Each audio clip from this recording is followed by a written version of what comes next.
Welcome to Love Lies Chronicles. I should have seen the signs sooner. Looking back, it wasn't just one thing, it was a series of subtle shifts, tiny little fractures in our marriage that, at the time, I chalked up to stress, to routine, to the natural ebb and flow of long-term commitment. But the truth had been staring me in the face the entire time. First, it was small things. The way she used to greet me at the door after work with a kiss. But now, some days, I barely got a glance up from her phone. The way she started leaving for work earlier, coming home later, the excuse always the same. There's a big project. Work is crazy right now.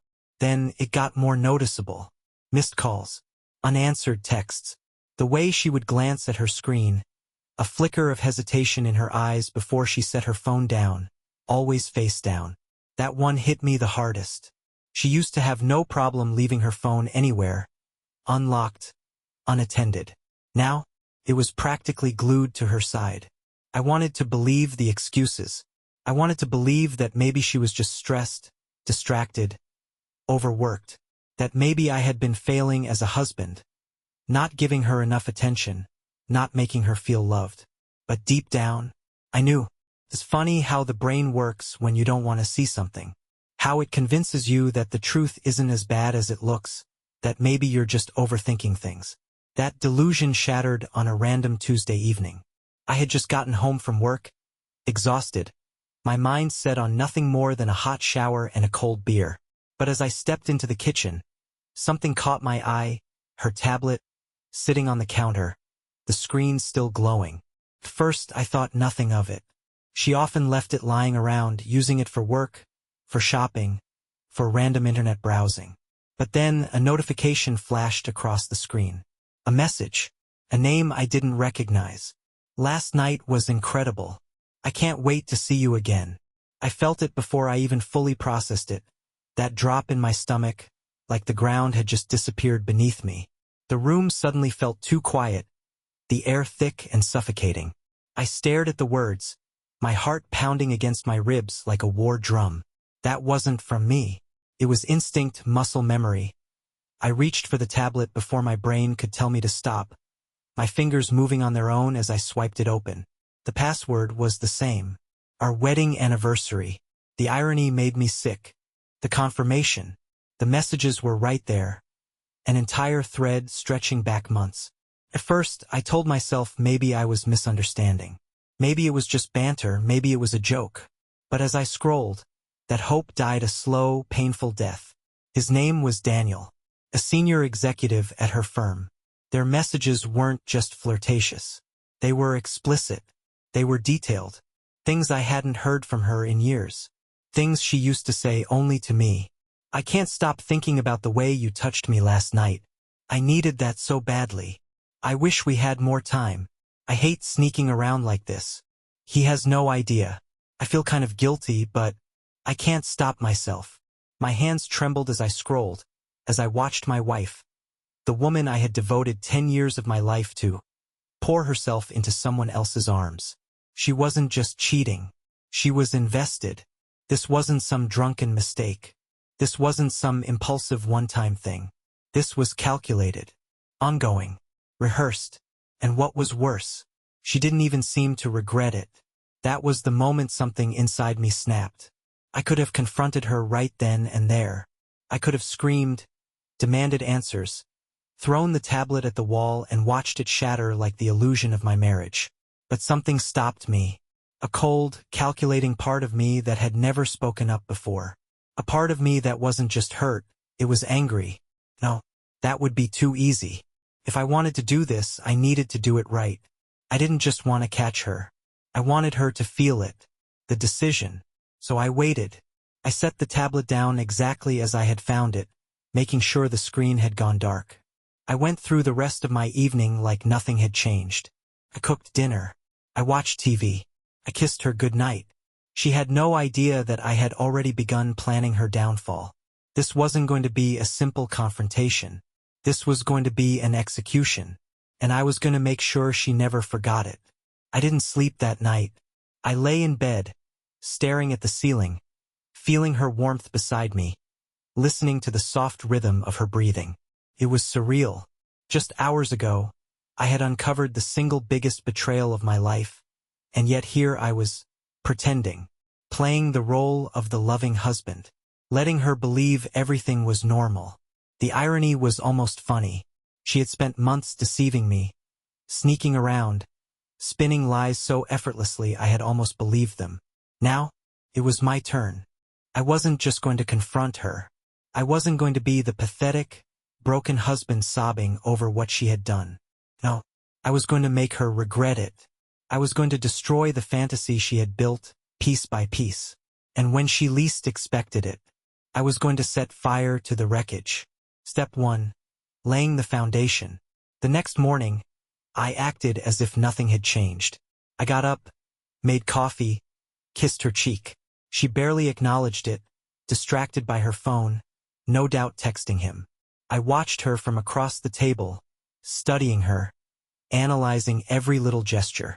The way she smirked slightly when she read a message. The way she ran her fingers through her hair. Her subconscious attempt to look attractive even while alone. I had been so blind. How had I not seen it before? "Babe," I said, taking a casual sip of my coffee. "I was thinking, we should go on a trip." She looked up, slightly surprised. "A trip?" "Yeah," I said smoothly. "Something special. Just the two of us. For our anniversary." I could see the gears turning in her head. She hesitated just for a fraction of a second. If I hadn't been watching closely, I would have missed it. She was calculating, wondering if she could make time for Daniel. But then relief flooded her face. She thought I was clueless. She thought I was trying to fix our marriage. "Oh my God," she gushed, reaching across the table to take my hand. "That sounds amazing. Where were you thinking?" I squeezed her fingers lightly, forcing a small smile. "I'll take care of everything," I murmured. "Just leave it to me." She beamed. I could see it in her eyes. She thought she had one. And that was exactly what I needed. Step 2. The investigation. The moment she left for work, I grabbed my phone and made a call. Victor Harrington, private investigator, former cop, expert in exposing secrets. "I need proof," I told him. Victor chuckled on the other end. "They always do." "I already know what's happening," I said. "I just need everything. Pictures, messages, hotel records, the works." Victor was quiet for a moment. Then, "How bad do you want to ruin her?" I smiled. "Oh, Victor, you have no idea." Step 3. Contacting Christine. By the end of the week, Victor had everything. Photos of them sneaking into hotels together. Screenshots of explicit messages exchanged late at night. Audio recordings of phone calls, where she whispered things she had never said to me in years. I stared at the files on my laptop, my chest tightening. This was real. No more excuses. No more convincing myself that maybe I was overreacting. I was married to a cheater, and now it was time for her to pay. I picked up my phone and dialed the only other person who deserved to know the truth. Christine, Daniel's wife. She answered on the third ring. "Hello." I could hear the confusion in her voice, the suspicion. "Christine," I said, my voice calm, steady. "You don't know me, but I think we need to talk." There was a pause. "Who is this?" "My name is Jason," I said. "I'm Amanda's husband." Silence. Then a sharp intake of breath. I heard the panic creeping into her voice. "Oh my God," I exhaled. "Yeah. No. No, you're lying," she whispered. "Daniel wouldn't." "He would," I said. "And he did." I sent her the files. The proof. I listened as she clicked through them, her breathing growing more erratic, the sound of betrayal sinking in. Then a choked sob. I closed my eyes. I knew exactly how she felt. Step 4. The plan. Christine wasn't just hurt. She was angry. She didn't just want a divorce. She wanted revenge. "We could go public," she suggested. "Expose them at work. Ruin their reputations." "No," I said quietly. "That's too quick. Too simple." "Then what?" I leaned back in my chair, staring at the ceiling, feeling the pieces of my plan finally fall into place. Christine, I murmured, my lips curling into a slow, cold smile. Let's make them suffer. I let a full week pass before putting the next phase of my plan into motion. Amanda thought she had successfully distracted me with her feigned affection, her sudden interest in our marriage, and her over-the-top sweetness that was so obviously a guilty conscience trying to cover its tracks. I played my role flawlessly. I let her think I was just a loving, oblivious husband who had no clue that the woman sleeping next to him at night was whispering another man's name when she thought I wasn't listening. And every time she smiled at me, every time she kissed me, I smiled back, because I knew what was coming. Step 1, making sure she's all in. One night, after dinner, I poured her a glass of wine and sat beside her on the couch. Amanda, I said, stroking her hand softly, watching as she curled against me, content. I was thinking, our anniversary trip needs to be something truly special. She sipped her wine, humming in approval. Oh, what do you have in mind? I hesitated, pretending to be nervous, pretending this moment was some deeply emotional decision for me. I think we should invite some of our closest friends, I said carefully. Make it a proper celebration. She blinked. She hadn't expected that. She had probably assumed this trip would be an easy excuse to sneak off with Daniel. Oh, she said, trying to sound thrilled. That's a great idea. I already spoke to your parents. They're excited. I added. I also invited my sister, some of our friends from work. It's going to be unforgettable. She smiled. Perfect performance. That sounds amazing, she said, placing her hand on my chest. I love you, Jason. I kissed her softly. I love you too, sweetheart. The lie tasted bitter. Step 2. Making the dinner unmissable. The resort I booked was nothing short of luxurious. 5-star service. A breathtaking rooftop venue. The kind of setting that screamed romance. I spared no expense because I knew this was my investment in her destruction. I made sure that Amanda wasn't just excited. I made sure she was boasting about it. Daniel, you're not going to believe the anniversary Jason is planning. I overheard her giggling on the phone one night. I clenched my jaw, forcing myself to stay in character. Oh really? I heard Daniel chuckle. He's actually putting in effort? The audacity of that arrogant bastard. Yeah, she purred. I almost feel bad, but at least I get the best of both worlds. I took a slow, deep breath. Soon, Amanda. Very soon. Step 3. Christine's role. Christine had fully embraced the mission. She played her part perfectly, keeping Daniel in check, not letting on that she knew. The two of us coordinated everything. She booked a flight to the same resort. She reserved a seat at the dinner. She gathered even more evidence. Our timing had to be flawless, 2 bombs going off at once. Amanda and Daniel thought they were safely playing their game, unaware that the walls were closing in. Step 4. The final bait. 2 days before the trip, Amanda and I went out for dinner. A nice, quiet date. I held her hand, played with her fingers, and gazed at her like I was still the same devoted husband who adored her. I let her feel secure. I let her believe the illusion. And then, as we were finishing dessert, I reached for my pocket, pulling out a small velvet box. She gasped. Oh my God, she whispered. I saw it, the brief flicker of panic in her eyes. She thought it was an engagement ring, a renewal proposal, something that would make things harder for her. She was already thinking about how to reject it without exposing herself. I opened the box just slightly, just enough for her to see a glimmer of something inside. Then I snapped it shut. Her breath hitched. I'll save it for the anniversary, I murmured, watching the tension in her shoulders melt away.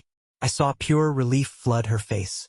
You're so sweet, Jason, she whispered, squeezing my hand. I kissed her. She didn't know. She had no idea what was coming. Step 5. The night before destruction. I barely slept the night before the trip. Not because I was nervous, because I was ready.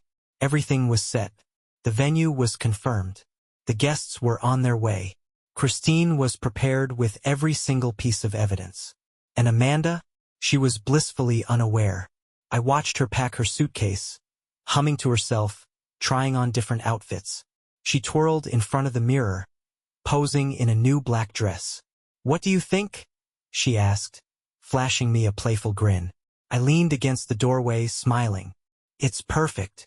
She didn't know it yet, but it was the last time she would ever wear something for me, because after tomorrow night, she would never be mine again. The night of the anniversary dinner arrived, and the stage was set.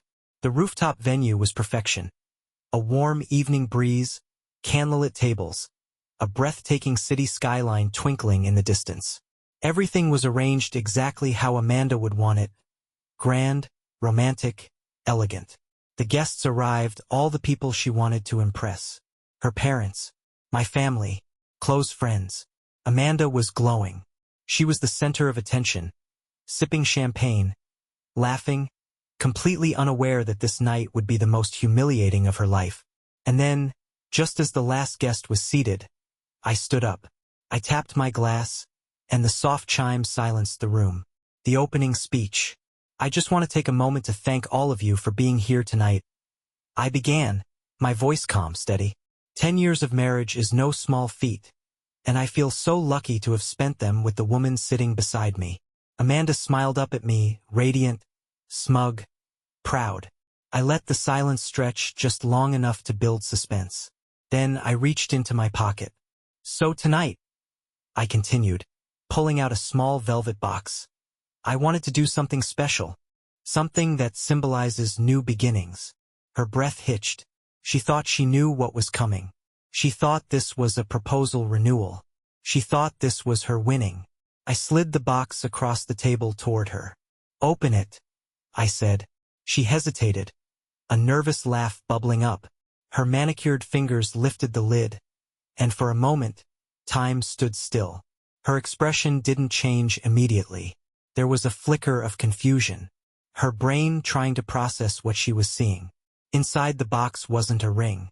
It was a stack of photographs. The unraveling. Amanda froze. Her breathing hitched, her fingers trembling as she flipped through them.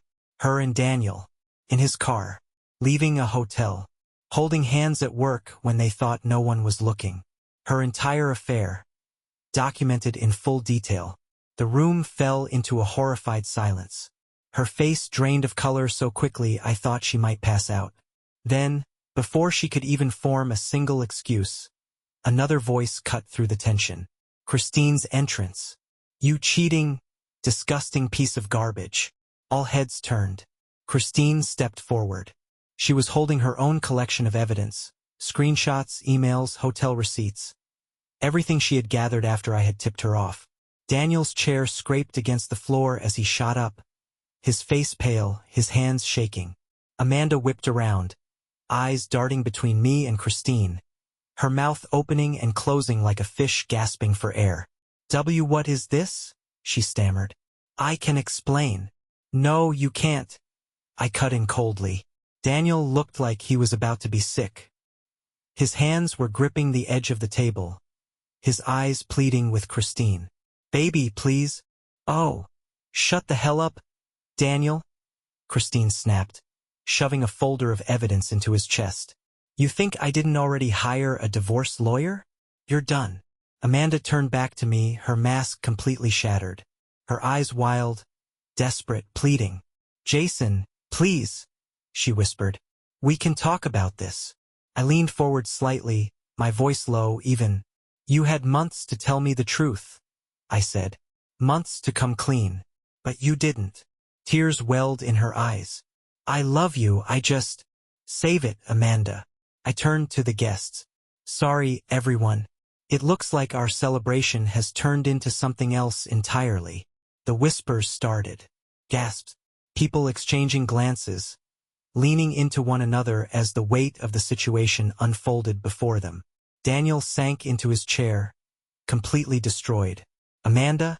She just sat there, stunned, humiliated, her entire world crumbling in front of her. And then, as the final nail in the coffin, Christine threw her drink in Daniel's face. "Hope it was worth it," she hissed before storming out. I exhaled slowly. Then, I leaned down, my voice dropping to a whisper only Amanda could hear. "Happy anniversary, sweetheart." And with that, I walked away. I didn't turn back. As I walked out of that rooftop restaurant, the crisp night air hit my face, washing away the last remnants of the life I had just set on fire. Behind me, I could still hear her sobbing, still hear Daniel trying to explain himself, still hear the shocked murmurs of our friends and family, struggling to process what had just happened. But I didn't care. I had done what I came to do. She was exposed. She was humiliated. And now, she was nothing to me. The desperate pleas. The text started that night. Then the voicemails. Then the calls. 42 missed calls. 17 voicemails. And more texts than I cared to count. At first, they were pleading. Jason, please talk to me. I can explain. Deleted. Then they were manipulative. You blindsided me. How could you do this to me in front of everyone? We could have fixed this. Deleted. Then they turned angry. You smug, vindictive bastard. You ruined my life. You think you're some kind of hero? You'll regret this. I smirked, shaking my head. She still didn't get it. She had already lost. Daniel's downfall. 3 days later, I got a text from Christine. You're going to love this. Check the news. I did. And sure enough, Daniel was finished.